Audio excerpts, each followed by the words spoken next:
Hello hi friends, कसे आहात? I hope तुम्ही खूप खूप खूप छान असाल।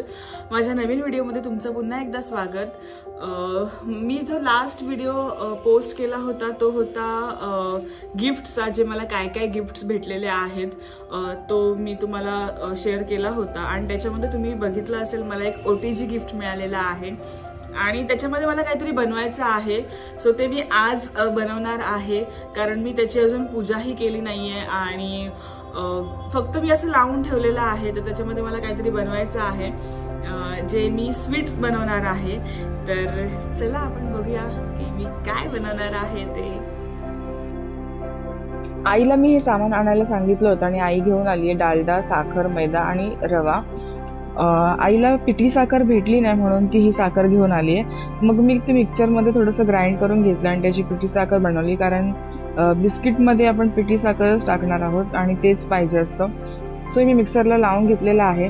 त्याच्यानंतर मी मामीला कॉल केला आणि तिला विचारलं की किती प्रमाण घ्यायचं आहे, कारण थोडं जरी प्रमाण वरखाली झालं तर प्रॉब्लेम होऊ शकतो, बिस्किट्समध्ये प्रॉब्लेम येतील, ते नीट होणार नाही। तर मला मामीने जसं हे प्रमाण सांगितलं, किती वाटी मैदा किंवा किती वाटी साखर, जर डालडा किती वाटी असेल तर ते किती प्रमाण घ्यायचं, हे सगळं मला तिने सांगितलं आणि त्याचप्रमाणे मी हे प्रमाण घेतलेलं आहे। आणि आता हे जे डालडा काढून घेते मी ते व्यवस्थित फेटावं लागणार आहे, कारण तिने सांगितलं की थोडंसं पण काही असं गुटल्या नाही झालं पाहिजे किंवा दाणे दाणे नाही राहिले पाहिजेत। सो ते फेटताना खूप ॲक्च्युली हात दुखत होते, खूप मेहनतीचं काम आहे हे। एवढे वर्ष इतके लहानाचं मोठं झालं, आईच्या आणि आजीच्या हातचं खात होतं, सो ते टेस्टी लागत होतं, पण त्याच्या मागची जी मेहनत ती आज समजत आहे। त्याच्यानंतर डालडा व्यवस्थित फेटून झाल्यावरती त्याच्यामध्ये ना आपल्याला पिठी साखर जी मी केली आहे ती टाकायची आहे आणि मैदा टाकायचा आहे। त्याच्यानंतर हे व्यवस्थित अजून फेटून घ्यायचे, छान मळून घ्यायचे। ते रवा एकदम 2-3 चमचेच टाकायचा आहे, जास्त टाकायचा नाहीये, कारण तो थोडा जास्त झाला तर प्रॉब्लेम होऊ शकतो। त्याच्यानंतर मी आईला सांगितलं की तू आता आहेस तर तुझ्याच हाताने म्हणजे ओव्हनची पूजा करून घे, कारण याच्यानंतर सुद्धा जे मी याच्यामध्ये काय करेन तर ते चांगलंच होईल, कारण आईने पूजा केलेली आहे माझ्या। सो आईच्या हाताने पूजा करून झालेली आहे। त्याच्यानंतर आईने ते ट्रेमध्ये व्यवस्थित बिस्किट्स ठेवून मला दिलेले आहेत आणि छान सॉफ्ट असं ते पीठ झालं होतं। जे मिश्रण आपण केलेलं आहे ते खूप छान सॉफ्ट झालं होतं आणि ते मी असं ट्रेमध्ये ठेवलेलं आहे।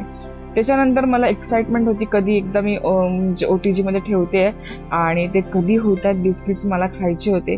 आणि असा छान ब्राऊन कलर आलेला होता, गोल्डन ब्राऊन असा, व्यवस्थित वाटत होतं, छान वाटत होतं, मला खायची खूप इच्छा होती। थोडंसं मला भीती वाटत होती म्हणून शॉक लागला होता ॲक्च्युली अगोदर मला।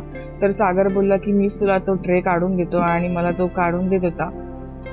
बिस्किट्स बघून माझ्या तोंडाला खूप पाणी सुटलं होतं आणि इतके छान झाले होते, मला खूप असं कंट्रोल होत नव्हतं की मी कधी खाईल हे। पण त्याच्या आधी मी स्वामींना एक बिस्किट ठेवलं होतं, कारण मी काही गोड पदार्थ करेन तर पहिले स्वामींना ठेवते। सो त्यांना ठेवलं आणि त्याच्यानंतर मी 1-2 खाऊन घेतले पटकन, कारण मला कंट्रोल होत नव्हतं आणि खरंच खूप छान आणि क्रिस्पी झाले होते। असं गोल्डन ब्राऊन कलर पण आला होता त्याला आणि मला खायला खूप आवडलं होतं। सागरलाही बिस्किट मी खायला दिलं, कारण त्यालाही खूप आवडतं आणि त्याच्याकडनं पण असं चांगलीच कमेंट आली मला की खूप छान बनवलं आहे आणि मला खूप ते करायला सुद्धा आनंद भेटत होता। त्याच्यानंतर ना माझी एक 6-7 बिस्किट्स राहिले होते, ते मी ओव्हनमध्ये टाकले, पण काय झालं काय माहीत नाही। मी टेम्परेचर पण व्यवस्थित जसं पहिले बिस्किट्स केले तसेच ठेवलं होतं, पण माहीत नाही हे काय झालं, माझे 6-7 बिस्किट ॲक्च्युली वाया गेलेत। पण ठीक आहे, पहिल्यांदाच केलं होतं तर काहीतरी चुका होणारच आहेत, पण याच्यानंतर मी लक्ष देईन आणि व्यवस्थित। सो अशा प्रकारे आपली बिस्किट झालेली आहेत आणि मी फर्स्ट टाइम ॲक्च्युली ते ट्राय केले। माझ्यात अशी कधी वेळ आली नाही आहे की मी ते स्वतःहून करेल, कारण माझी मामी, माझी आई, याच्या आधी माझी आजी होती, हे सगळं करायचे। सो पण खरंच त्यांनी बनवलेलं ते सगळं खूप टेस्टी लागायचं, पण त्याच्या मागची जी मेहनत असते ती खरं तर आज मला कळलेली आहे आणि लिटरली माझा हात खूप दुखायला लागलेला आहे, कारण ते फेटायचं वगैरे असतं, मळायचं असतं पीठ।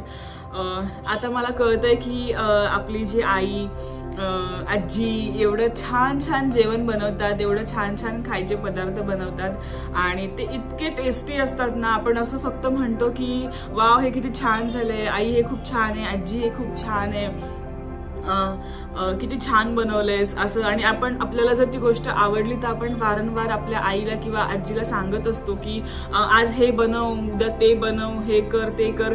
पण ना त्याच्या मागची जी मेहनत आहे ना ती तेव्हाच कळते जेव्हा त्या गोष्टी आपण स्वतः बनवतो. आणि लिटरली मला आज कळलेलं आहे की दिवाळीमध्ये फराळ जेव्हा माझी आजी बनवायची किंवा माझी आई बनवते, माझी मामी बनवते, सो त्याच्या मागची जी मेहनत आहे ना ती खरंच मला आज कळली आहे. माझे हात लिटरली खूप दुखतात आहेत. आणि पण आहे ना जेव्हा मी ते बिस्किट आहे ना गरम गरम खाऊन बघितलं ना तर तेव्हा मला कळलं की ती माझी मेहनत खरंच कामाला आली आहे. खूप छान झाले बिस्किट. आणि नानकटई मी जेव्हा आईला आणि सागरला खायला दिलं त्यांना पण खूप आवडलं. थोडीशी हेल्प मला आईने केली आहे आणि मामीनी सुद्धा खूप मोठी हेल्प केली मला. मामीने ते मापाने कसं घ्यायचं हे सांगितलं फोनवरती आणि तिच्याच मापाने मी ते सगळं घेतलं मिश्रण आणि हे सगळं केलं.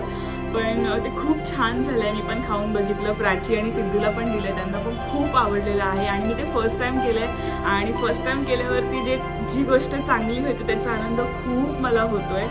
पण हात खूप दुखलेत असं. एनिवेज जाऊ दे, ते ठीक आहे, तेवढं तर बनतो. सो अशा प्रकारे माझं ओव्हनचं मी उद्घाटन केलेलं आहे, त्याच्यामध्ये स्वीट बनवलेलं आहे. आणि थोडंसं मला ते बेकार पण वाटलं की शेवटची जी 6-7 बिस्किट्स उरले होते ते खूप जळून गेले, कारण टेम्परेचर तेवढंच होतं. पण नंतर काय झालं त्याच्यामध्ये मला कळलं नाही आहे ॲक्च्युली. पण ते जळलं, माझे 6-7 बिस्किट्स वाया गेले, ते मी खाल्ले असते.